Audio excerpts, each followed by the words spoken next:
Welcome to the Net Zero Scotland Community Podcast Series, brought to you by Scottish Business Network. Okay, well, thank you and welcome to this episode of the podcast. Today we're going to be talking about electric vehicles, something that I think is on the front of mind of most people. And I'm delighted to say that I have an expert in the field with me in John Burdekin. John, would you like to introduce yourself? Hi, James. Yeah, thanks very much. Love to. John Burdekin. I'm an independent fleet consultant. My background is in the company car leasing world, having worked for in that sector for about 27 years, 15 of those with a leasing company called Alphabet, who's owned by BMW. And that's where I picked up a lot of my knowledge around electric vehicles. So I'm really now just out there talking to company businesses, leasing companies, trying to help get them on board with electric vehicles, help them understand how to get around some of the fears and concerns around electric vehicles so that they can unlock some of the benefits, whether they're financial or environmental, around the adoption of electric vehicles. So that's just a little bit about my background. Fantastic. And thanks very much for taking the time to do the podcast. So it seems no point going any further on electric vehicles until we discuss the real key issues that everyone thinks about with electric vehicles, which is they cost too much, the range is an issue, and I can't charge them. So let's just address those straight up front. What's your response? Yeah, they are very clearly the three where someone has an issue with electric vehicles. It does center around those three. So let's take the three of them. So the first one is they cost too much, and they do. They cost more. A battery electric vehicle costs more to buy or lease than an internal combustion engine vehicle. So we don't get away from that. It may change in the future, but right now that is true. However, when you look at the running costs of a vehicle, comparing an ICE vehicle to an EV, the situation changes quite dramatically. And I liken it to comparing it to the costs of a holiday. So when you go on holiday, you have various costs that you have to factor in. You have to factor in possibly the cost of airport parking. You factor in the cost of flights. You factor in the cost of your accommodation and the transfer. Now, if you've got flights that cost £20,000, but then your accommodation is free, you don't say of that holiday, oh, the holiday's too expensive because the flights are too expensive. You roll everything in together. And it's the same when you factor in the running costs of a vehicle. So what we're talking about here is, yes, the purchase price is higher, but then there are significant advantages to an electric vehicle, cost advantages. The two I'll focus on are fuel or power. It costs probably about 75% less to power up an electric vehicle than it does to power up an ICE vehicle. And the second one is tax. Especially if you're a company car driver, there are significant tax incentives to move to an electric vehicle. And those are things that you have to pay. If you're in an electric vehicle, you don't have a choice about paying to power it up, and you have to pay tax on it, whether that is tax on the fuel, tax on the benefit if you're an employee, tax on the road, so road tax. So when you factor in all of those things, the running costs of an electric vehicle suddenly become far more competitive, and in many cases, the majority of cases, actually cheaper to run than an ICE vehicle. I'll give you an example that I've been running recently with a couple of clients, and it's a comparison of a BMW 3 Series diesel car, pretty common car around the car parks of the corporate world, versus a Tesla 3, an electric car, pretty comparable in terms of its size and its audience. The cost to lease the BMW is £150 a month less than the Tesla. And that's where most finance directors say, you can't have the Tesla, it's too expensive. When you factor in the whole life costs of the Tesla versus the BMW, the Tesla actually becomes £270 a month cheaper than the BMW per month to run. So this is where I would suggest people have a look at all of the costs that you are going to incur, not just the purchase price. They are more expensive to lease or buy. They are predominantly cheaper to run. Okay, that's very interesting. And I'm guessing probably over time, the cost difference between electric vehicles and traditional internal combustion engines will get smaller, and the electric vehicles will come down in cost. Yeah, I think there will be some dynamic movements in the component parts of that whole life cost. So the upfront purchase price of the vehicle, the electric vehicle, I think will come down as efficiencies come through in the production of the battery, which is probably about a third of the cost of an electric vehicle. So as efficiencies come through the manufacturing process, the purchase price of the electric vehicle will come down. It may not always be the same as an ICE vehicle, but you're right, that discrepancy will decrease. We probably also need to factor in the cost, the availability of grants at the moment that are available for promoting upfront adoption of electric vehicles. And as the discrepancies get closer and closer, some of those grants may move away, but I don't think people should be worried about that. They are there to cover off a gap in the price. When that gap is closed, the grants won't need to be there. But I think you will still see an overall reduction in running costs for having an electric vehicle. The cost of maintaining that electric vehicle will also be cheaper than the cost of maintaining a petrol diesel vehicle because there's less parts. Yeah. So they are going to be cheaper. That makes sense. So then we move on to range, and range is, as far as I can see, the issue that probably is the biggest sticking point than cost for a lot of people. And I guess your view on it is how real is it that if I suddenly want to do a 400-mile round trip without stopping, I can't use an electric vehicle, but realistically, are people kind of thinking of the worst case scenario as a means of not making the commitment, or is it just that I'm trying to think of the worst case scenario, and in every other scenario, an electric vehicle might be fit for purpose? So I think you're absolutely right. I think what a lot of people are doing, and understandably so, but what a lot of people are doing are comparing the range of an electric vehicle to the fuel capacity of their petrol or diesel vehicle. So they can probably get 500 or 600 miles worth of driving out of a tank of diesel. And people are looking at it and thinking, well, I can't get that out of an electric vehicle, so therefore I'm going to have to be sacrificing something there. What I would suggest people do is, how much do you actually drive in a day? And if someone is driving less than 250 miles in a day, possibly even 300 miles in a day, then there are a substantial amount of electric vehicles out there now that have that range in them. The average range of electric vehicles on the UK roads now is 191 miles, and that will only increase as new models come to the market. So what I would suggest to people is, what's your daily mileage pattern like? And if you are consistently doing less than, say, 250 miles a day, then you really are in the sweet spot of electric vehicles, and you can start to unlock the savings that you can enjoy from moving to an electric vehicle. If somebody does have, I was talking to a client the other day and he said, yeah, but I sometimes do 600 miles in a day. And I raised my eyebrows to that and say, really? Well, the first question I would ask is why? Why are you doing so many miles in a day? There is a clear health and safety issue with driving so many miles in a day.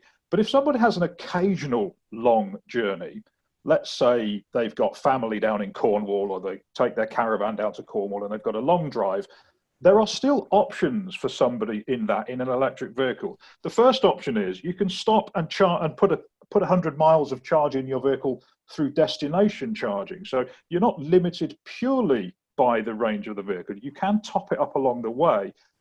There are other forms of transport. Maybe just occasionally you take the train for the long journey and keep the electric vehicle for the vast majority of your others of your other journeys. So range, it's an issue for the people who aren't in electric vehicles. I've never come across range being an issue for someone who's made the transition into an electric vehicle, because they make it work. And it might require a little bit of thought, a little bit of planning for the longer journeys. But actually, those that are in the electric vehicles, they talk far more about the savings they're getting and the benefits of the electric vehicle, rather than what they used to see as an issue. So we can't shy away from range anxiety. It's sort of there, but it's not there once you come into an electric vehicle. The improvement in technology has brought ranges to a state now where 250 is kind of normal. 300 is achievable. It won't be long before somebody goes 400 miles in a car. And actually, that's enough for everybody, surely. So range anxiety, yes, I do. I don't want to dismiss it because it's a very real concern, but it's only a concern for those people who aren't driving electric vehicles. Those in the EVs have got their head around that, and it doesn't become an issue.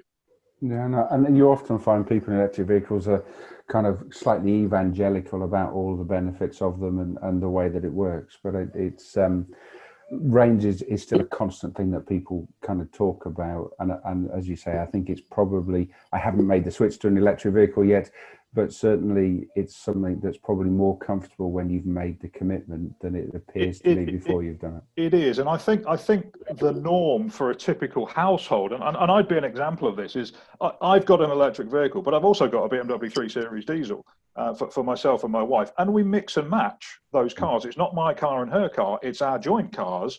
Where I need to go 350 miles in a day for a very long client trip, maybe I take the diesel in these cases, and my wife takes the one for the smaller journeys. What we've actually found is we're squabbling over who takes the electric vehicle because we both want to take the electric vehicle. So you start to become a little bit evangelical, and I try and remain independent about it. But actually, which vehicle would we prefer to take? Actually, we would both prefer to take the electric. It's more fun to drive. It's a saving every time we drive it. Every mile we drive in it is a saving for our household. So actually, maybe a realistic halfway house here is to have one electric and one non-electric in the household as an interim thing. If you have, of course, the fortune of being a two-car family. Yeah, we have a slightly different issue with that in ours, is that the amount of detritus that exists in my wife's car once her and the kids have been in it means I try and keep mine as far away from them as possible. So. But a completely different issue. And then we come on to, and having not made the jump into electric vehicles, although as and when I get a new car, I have every confidence it will be a fully electric vehicle, Yep. is charging. And I guess I'd made an assumption, as many people will, that the world is sensible, and therefore a charging socket is a charging socket, and you can pull up to anyone and charge your vehicle. But I guess that may not be directly the case. No, it's not. I mean, I guess if we start with the basics of charging, there are 4 places you can charge your electric vehicle. The first is at home. The second is at work. The third is along the road, so your motorway service station. And the fourth is what's called destination charging. And that would be at your gym, at your supermarket, at your local McDonald's, your local B&Q. You will start to notice more and more retail outlets having electric vehicle charge points installed in their car parks. What they're doing there is to offer a clear point of reason for come to my supermarket rather than the one down the road, because while you're here, you can charge up. So if we look at those 4 destinations, if you like, home, work, roadside, and destination, it's unlikely that an EV driver is ever going to need all 4 of those all of the time. More realistically, you would use 1 or 2 of the 4. By far the most common is to have a home charge point. If you have off-street parking, so a driveway, what's common for an electric vehicle driver is to have a home charge point installed on the side of your house. And when you get home, you plug your electric vehicle in, like you plug your mobile phone in overnight. And when you get up in the morning, you have a vehicle fully charged and ready to go again. And there are some very cute and clever solutions out there that will select the point at which the energy is at its cheapest and charge at that time. So there's no point charging between 4 and 7 in the evening. It's expensive, so wait until 2 in the morning, and you can select a point at which the electricity is at its cheapest.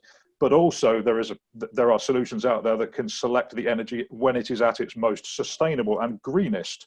So you can only take energy when it is coming from a sustainable source, hydro, wind, solar, etc. So it's a very clever solution for home charging. And that's about, 60% of the population of EV drivers, that's all they ever need.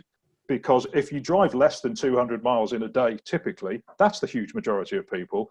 That's the only one of the 4 you're ever going to use. You might never use the public charging infrastructure. So for those drivers, it's a potential red herring. I do accept that if you can't charge at home, maybe you live in a city centre or a 2nd floor flat and you can't have a home charge point installed, you have to rely on the other 3 sources of charging: work, destination, and roadside.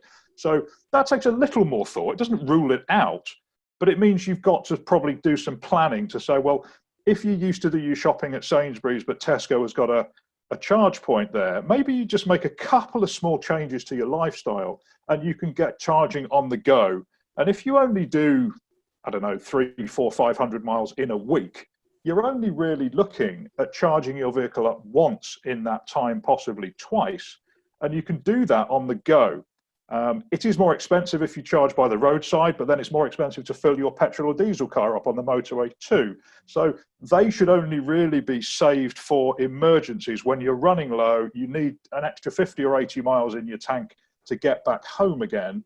So you stop off for 20 minutes, you have a coffee, you do some emails at Warwick Services, you plug your vehicle in, you get a bit of juice in it, and you get home and take it forward from there. So it's really just about trying to optimize those 4 potential charging solutions. Again, the EV community find ways around that very easily. The one thing that does need to improve is the accessibility of the public charging points. You should be able to get to a stage, and I think we'll be there by the end of this year, certainly middle of next year, where any public charge point is accessible by any driver in any car. We have had a situation where you've got, you have to join a club, you have to download an app, you have to have an RFID card, and you can only use the Ionity charging points or the BP ChargeMaster charge points. We are moving to a stage where every charge point will be available and accessible through contactless payment, and that makes it a whole lot easier. We're not there yet, and that is a piece of the EV jigsaw that does need ironing out, but it's getting ironed out. So I think that really shouldn't scare people away either. It's just one of those things that so the early adopters probably had to put up with a bit of pain there. I think anybody coming in the next year or two won't.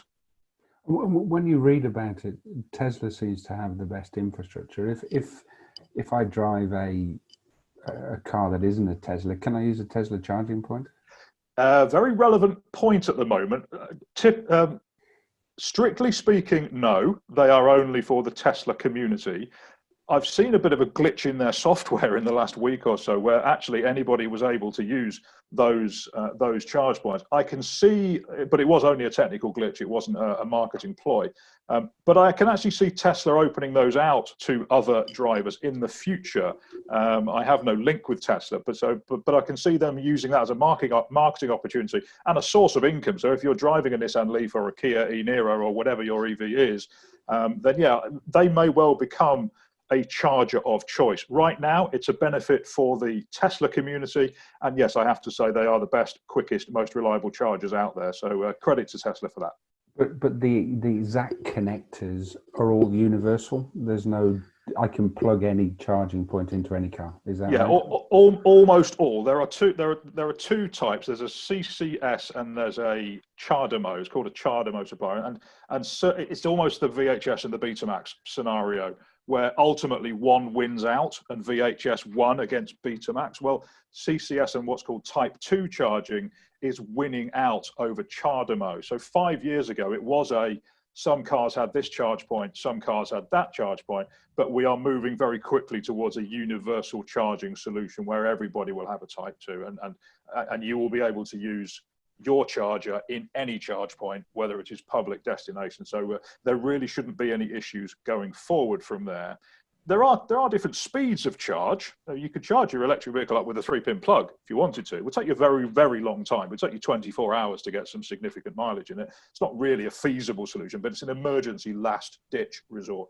But you can charge up at 7 kilowatt hour. You can charge up at 22. So you have what's called fast charging, you have rapid charging, and you have what's known as ultra rapid charging, and they will become more prevalent in the future, where I think it is reasonable to expect that you could probably charge any electric vehicle up in about 15 minutes. I think that technology is not that far away. So these people who think it takes 10, 15 hours to charge a vehicle, well, yes, it does in some cases, but that's when if you just plug your car in when you get home and you leave it overnight, it doesn't matter that it takes 10 hours to charge. When you need quick charging on the go, that technology is coming, provided your vehicle can accept that charge. you've got some quite significant developments coming in the public charging infrastructure. But I will go back to my original point. It is very rare that people may need the public charging infrastructure if they've got the ability to charge at home. These are emergency last resort charges if you're about to run out of juice. No, and I think I had cause to be at Oxford Services a few weeks ago, and there was a bank of about 10 or 15 Tesla charging points at the far end of the car park, with I think one Tesla plugged in and a guy reading a book or the paper or something waiting for it to charge. So several things I guess that come from that is one, it seems like a great infrastructure that would need to be made more widely available for people that don't have Teslas. Yes. But actually, it's a good opportunity from a health and safety point of view, just to sit down, take a break, maybe make a couple of calls, and you know, if you're in the middle of a motorway journey, taking 15 or 30 minutes to put some charge in doesn't sound like a bad idea. Yeah, I think so, and I think if you go back to the root base of that, is if you're driving 300 miles or more, which is kind of maybe 250 miles or more, I wouldn't do that without a break. For whatever reasons, maybe it's a loo break, maybe it's just a whatever, maybe you stop off to get a sandwich. But it's really just about making use of those breaks. I do get, if you're driving 200 miles and you need to stop off 3 times during that drive for a 1 hour delay to charge your vehicle up, I do understand that starts to become prohibitive, but we're way past that in terms of technology. My car does 282 miles to a charge, and it's not a Tesla, it's only a Kia e-Niro. It's a mainstream mid-range car, and they are doing 282 miles. Now, it's very, very rare that I'm going to be doing 282 miles in a day without a break. So I could stretch the benefit of the electric car, and if I was doing 400 miles in a day, what I would do is I'd probably drive 200 miles, I'd have a break, stick it in for 10 or 15 minutes, get another 50 to 80 miles of charge into my car, and that gives me enough to get back home again, where I have my home charger, and that's where I do the majority of my charging. So it's really just about thinking through your journeys and making sure you've got provision in place. Not that different to making sure you've got enough fuel in your petrol or diesel. No, absolutely. It's the same thinking process, just slightly differently applied. Yeah, no, and I guess it's a different way of, I guess, similar to mobile phones. Is I like my mobile phone to be fully charged, but I'm happy to leave home with a quarter of a tank of diesel in the car and not worry about it. So I can't remember the last time I filled my car up to the brim. Yes, yeah, and there are, you know, we can talk about a bit of battery health if you like. And a battery doesn't necessarily like to be rapidly charged all the way up to 100% all the time. So a battery's sweet spot in terms of maintaining its health through its life probably likes to be between 20% and 80%, what's called state of charge. So constantly running it on fumes, if we're going to have the analogy of the petrol diesel, that's not so good for the electric vehicle. But constantly having it at 100% is also not so good, because it heats up when it's being charged, especially in a rapid charger. When you're putting 100% of charge in 20 minutes, that can be not quite so good for the battery. That said, the battery health, you'd be amazed, because everybody compares it to the battery in their mobile phone, which is made from similar components, and thinks, oh yeah, if you keep charging it within a year it's knackered and you have to get a new battery, and they're really expensive, and that's a reason to move away from electric vehicles. Actually, if you look at the warranties on electric vehicle batteries, the manufacturers putting these in are putting warranties in around 7 to 8 years and around 100 to 150,000 miles. That's the confidence that they have in the battery in their car. But you as the driver can influence that even more by keeping it at a moderate range. And maybe not, if you're on the public highway doing rapid charging, maybe you don't need to take it up to 100% of charge. Just take it up to 50 or 60%, get yourself home, and then put it in a slightly more sensitive charging environment, which is your home charger at 7 kilowatt hours. So again, tips and techniques that EV drivers get their head around very quickly to make sure they get the absolute best out of their vehicle, keep it in the maximum health, but also get the best out of it through its life.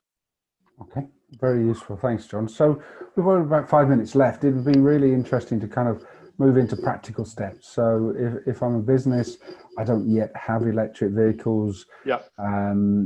In fact, I'm going to take one step back. It would be quite good just to get kind of 60 seconds of your view on where petrol electric hybrid vehicles come in. We haven't discussed those, and I know a lot of people say, well, that's the obvious answer because I've got a battery and an engine. They, I guess, are an interim step. I mean, is there any benefit of stepping into a hybrid vehicle, or should you go fully electric? Personal view, not everybody would share this view. Personal view is they're neither one thing nor the other.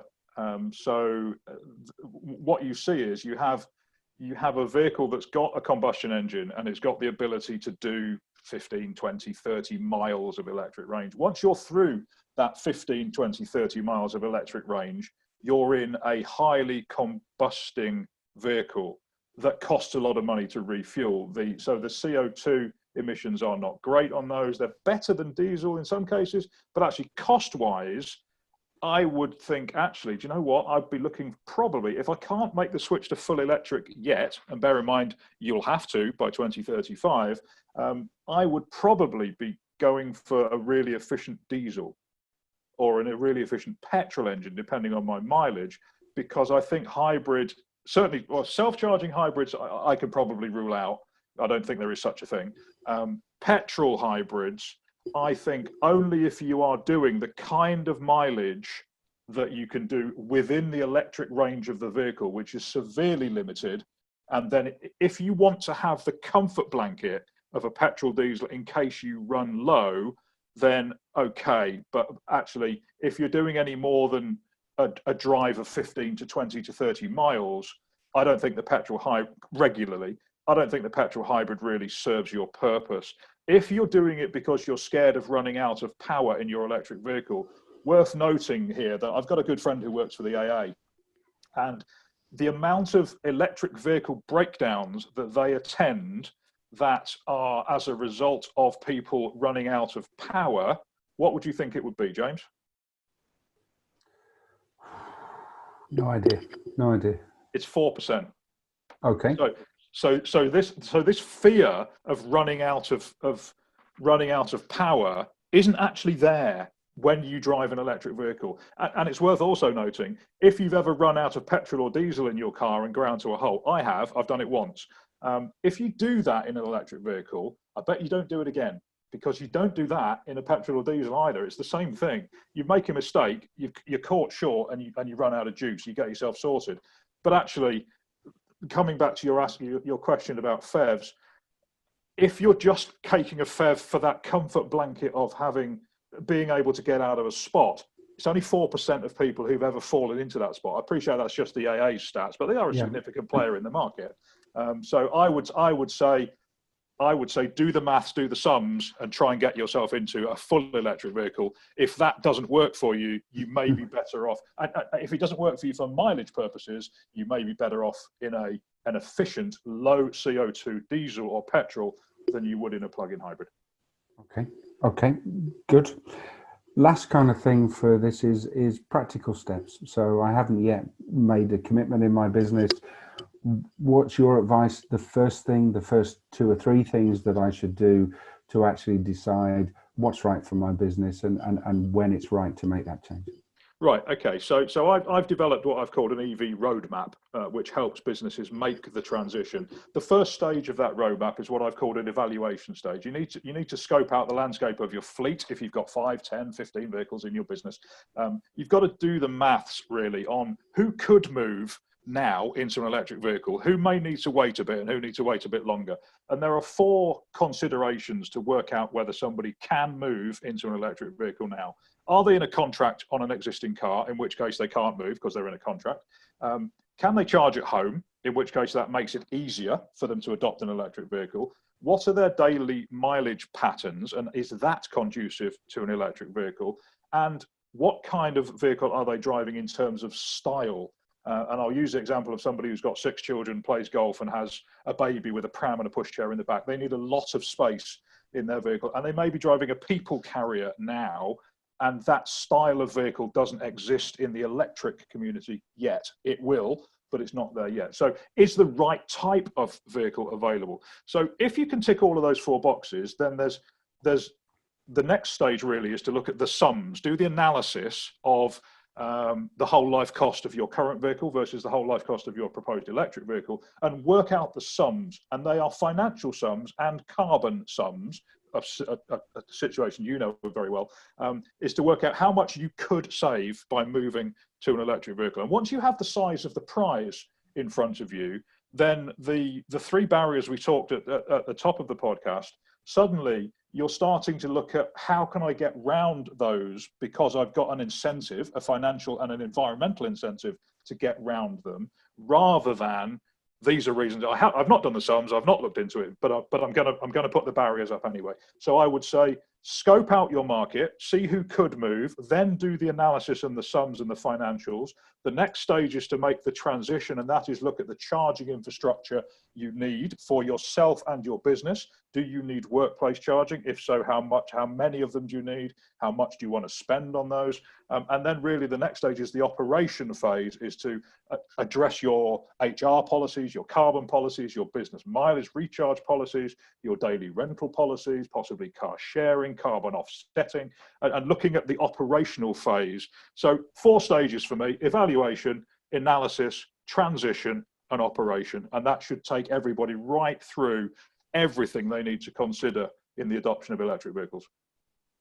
Fantastic. And I guess with the 2035 deadline and lots of talk about it being brought forward, is you can resist, but you can't avoid. So there seems to be some logic to say, why don't you just see if it's right for your business now and be ahead of the curve?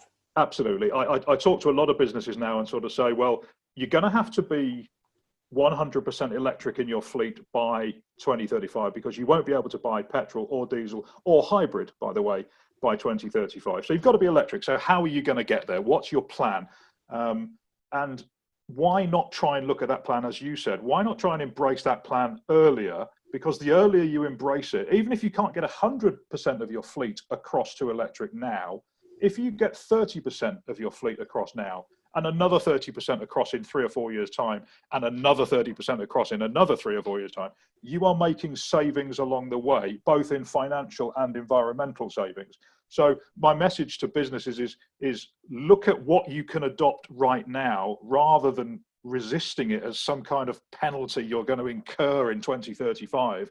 You're being given the opportunity to save money and carbon right now. So why not look at whether you can make that work for yourself? It might not work for everybody just now, but it might. Brilliant. John, thank you very much for your time. Hopefully the listeners have found that useful. I've certainly learned a lot more about electric vehicles than I knew at the front, and I thought I knew quite a bit, but it's always good to learn a bit more. Oh, there's plenty more to learn than I've got to learn as well. You are forever. It's a very, very dynamic industry, and it's forever changing, and there's always new things to learn about electric vehicles. But they are going to be the future, whether people like it or not. So yeah, I guess anything you or I or anybody else can do to help people make the transition has to be welcomed. Fantastic, John. Thank you very much for your time. It's an absolute pleasure. Thank you. Thanks, James. Start your net zero journey today at netzerocommunity.scot.